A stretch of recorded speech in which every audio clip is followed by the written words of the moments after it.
এরপরেও ও এক্সপেক্ট করবে যে আমরা ওর সাথে ভালোভাবে কথা বলবো? এরপরেও এক্সপেক্ট করবে যে আমাদের বাড়িতে থাকবে আর আমরা কিছু করব না, কিচ্ছু বলবো না? তাহলে তো আমাদেরকে বাড়ি ছেড়ে চলে যেতে হয়। বাপি তুমি অন্য কোথাও ফ্ল্যাট দেখো গো, আমরা আর থাকবো না, সত্যি থাকবো না। বাড়িটা কি ওর? আমি বেশ বুঝতে পারছি যে মোহরের ওই বাড়িতে থাকা আর কেউ পছন্দ করবে না। মোহরকে যখন বিয়ে করেছি তখন ধর্ম তো মোহর আমার বউ, তাই আমি তোকে বাড়ি থেকে তাড়িয়ে দিতে পারবো না। তাহলে তুমি কি পারবে শঙ্খ? না পারছো তোমার বউকে শাসন করতে, না পারছো তোমার বউকে পথে আনতে, না পারছো তোমার বউকে একটা ভালো মানুষ তৈরি করতে, কি পারবে? তাহলে কি আমাদের নিয়তি এই যে ওর সঙ্গেই আমাদের সারা জীবন থাকতে হবে? ও এক একটা ইস্যু করে আমাদের প্রত্যেককে অ্যাটাক করবে। এরপর তোমার জেঠুমনিকে এরকম কোনো কেসে ফাঁসিয়ে দেবে না, তার কোনো গ্যারান্টি আছে তোমার কাছে? কোনো গ্যারান্টি নেই।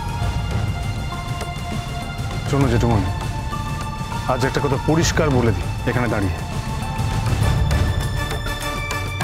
বাবা আছে, ছোটকা আছে, তুমি আছো, আমাদের কলেজের সমস্ত ডিরেক্টরস এখানে আছে,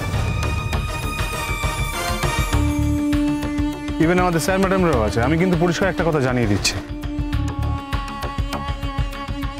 মোহর যদি কোনো ডকুমেন্টস দেখাতে না পারে, যদি কোনো এভিডেন্স দেখাতে না পারে, তাহলে এই মুহূর্ত থেকে ওর সঙ্গে আমার যাবতীয় বোঝাপড়া সব শেষ হয়ে যায়।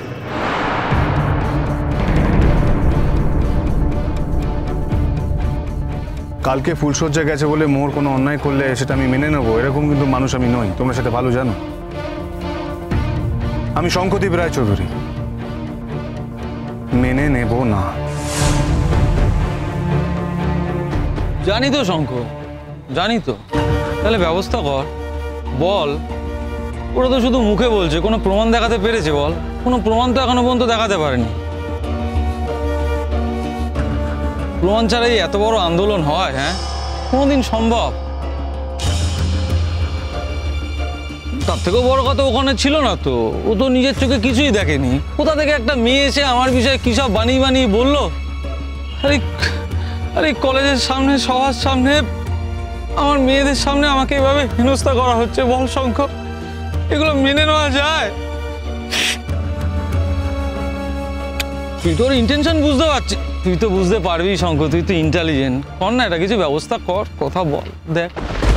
দিয়া, ময়ূরী, মোহরকে একবার ডেকে আন, বলো আমি ডাকছি, কথা বলতে চাই। না দাদা, ওর সাথে কথা বলার বিন্দু মাত্র ইচ্ছা নেই, গেলেই তো অপমান করে দেবে। আচ্ছা ঠিক আছে, তুই যখন বলছিস তাহলে আমরা যাচ্ছি। এই কলেজের স্বার্থে যাচ্ছে, বাড়ির স্বার্থে। চ। নয়নদেব রায়চৌধুরী এমন কাজ কেন করলো? জবাব চাই, জবাব দাও। জবাব চাই, জবাব দাও। অন্তরা রায়ের সাথে এমন কাজ কেন হলো? জবাব চাই, জবাব দাও। জবাব চাই, জবাব দাও। কর্তৃপক্ষ, জবাব চাই, জবাব দাও। জবাব চাই, জবাব দাও। ওরা আসছে।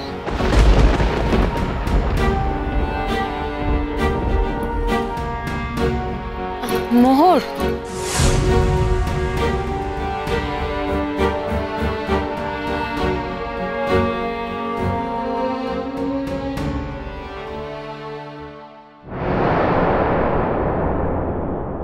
হ্যাঁ বলো। তোমাকে না ওই দাদা ভাই একটু ডাকছে। হ্যাঁ, এক্ষুনি একবার আসতে বললো। তোমাদের দাদা ভাইয়ের যদি কোনো কথা থাকে, তোমাদের দাদা ভাইকে আসতে বলো। আমি এই অবস্থান মঞ্চ ছেড়ে কোথাও যাব না। আর তোমরা কেন ডাকতে এসেছো? তোমাদের দাদা ভাইয়ের যদি কোনো কথা থাকে, তোমাদের দাদা ভাইকে আসতে বলো। তোমাদের তো কারো দুধগিরি করার কোনো দরকার নেই। আমি জানতাম মোহর, তুমি ঠিক এই অসভ্যতাটাই করবে আমাদের সাথে, আমি জানতাম। মাইন্ড ইয়ার ল্যাঙ্গুয়েজ দিয়া। মোহর, মাইন্ড ইওর ল্যাঙ্গুয়েজ। তুমি আমাদের দাদা ভাইয়ের সম্পর্কে এই কথাটা বলতে পারলে? মানে দাদা ভাইয়ের সম্পর্কে? আচ্ছা ঠিক আছে, তাহলে আমরা বরং গিয়ে সেটা দাদা ভাইকে বলি। আমি জানি তোমরা সত্যি মিথ্যে নানা রকম মিশিয়ে গিয়ে কথা বলবে, তাতে আমার কিচ্ছু এসে যায় না। মোদ্দা কথা, আমি এখান থেকে কোথাও যাব না।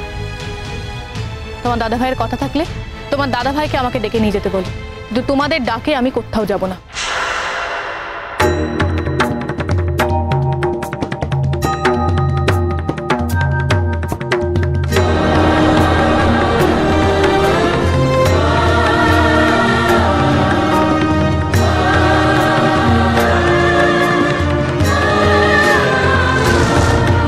এসো মুক্ত করো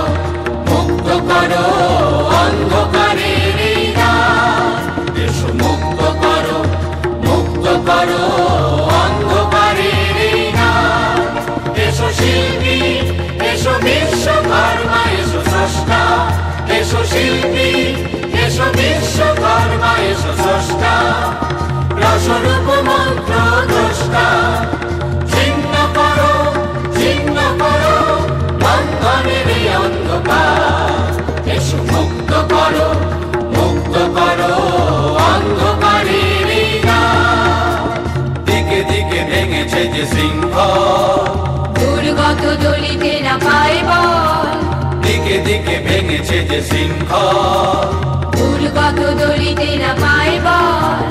এ শুভ লগ্নে তাই তোমার স্মরণ করি উপকার। এ শুভ লগ্নে তাই তোমার স্মরণ করি উপকার। এসো মুক্ত করো এই রাত। এসো মুক্ত করো অন্ধকারের এই রাত। দিয়া ময়ূরী ফিরে আসছে আর সন্দেহ হয়ে আসছে। আমরা কি এখানেই এখন দাঁড়িয়ে থাকবো? তার মানে মোহর আসবে না? তোর যখন কথা বলার দরকার তুই নিজে গেলি না কেন? দিয়া মৌরিকে পাঠালি কেন? দিয়া মৌরির সাথে যে মোহরের খুব সদ্ভাব আছে তা নয় তো, অবশ্য সেটা থাকার কোনো কারণও নেই। দেখো, আমি ওখানে ছাত্রছাত্রীদের মাঝখানে গিয়ে ওকে ডেকে আনতে পারবো না। তাহলে চলো, ফিরে চলো। আমি যতদূর বুঝেছি যে তুমি নিজে গিয়ে প্রস্তাব না দিলে মোহর কিন্তু আসবে না ওখান থেকে। কি হলো? কি আবার হবে? অপমান করলো। হ্যাঁ, কি বললো? ও বলল যে তোমরা এখানে কেন এসেছো, তোমার দাদাভাই কেন ডেকেছে।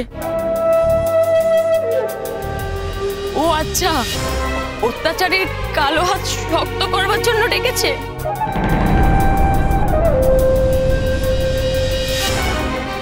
হ্যাঁ দাদাভাই, কি বলবো বলতো?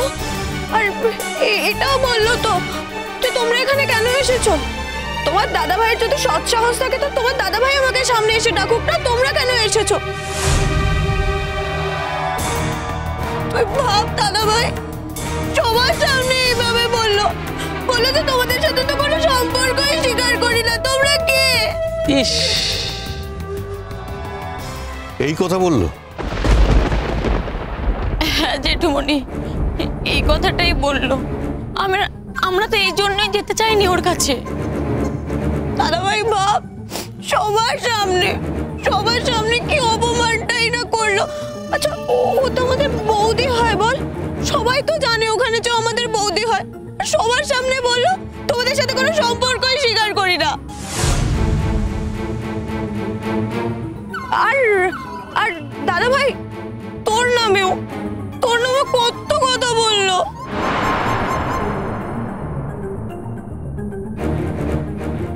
কি বললো? কি বললো? বললো তো যে তোমার দাদা ভাইয়ের মেরুদণ্ড নেই। মানে তুমি কি ভাবো যে আমারও মেরুদণ্ড নেই, আমি মেরুদণ্ডহীন? তারপরেই বললো যাও তোমরা এখন চলে যাও, আমাকে বিরক্ত করো না। আর কি বলবো বল। হ্যাঁ রে দাদা ভাই, আরো বললো তোমরা ওখানে দাঁড়িয়ে আছো কেন, আমার দয়া পেতে, আমার অনুগ্রহ পেতে। না না না না না না, আমি কোনো দয়া করবো না, আমি কাউকে দয়া করতেও দেবো না। বললো রে দাদা ভাই, সত্যি বলছি বললো এগুলো। ছি ছি ছি ছি, এতগুলো কথা শুনে তোমরা চলে এলে। কি করবো বলো তো, দাদা ভাই ডাকতে বললো তাই তো গেলাম। দাদা ভাই প্লিজ ওই মেয়েটার কাছে আর পাঠাস না, হাত জোর করছি, প্লিজ পাঠাস না। শঙ্খ তুমি যাও, কে কি বলছে একদম কানে নিও না। তোমার মোহরের সঙ্গে কথা বলার দরকার, তুমি নিজে যাও। যাও বললাম তো আমি যাবো না। নতুন আলো একে ডাকে মোহর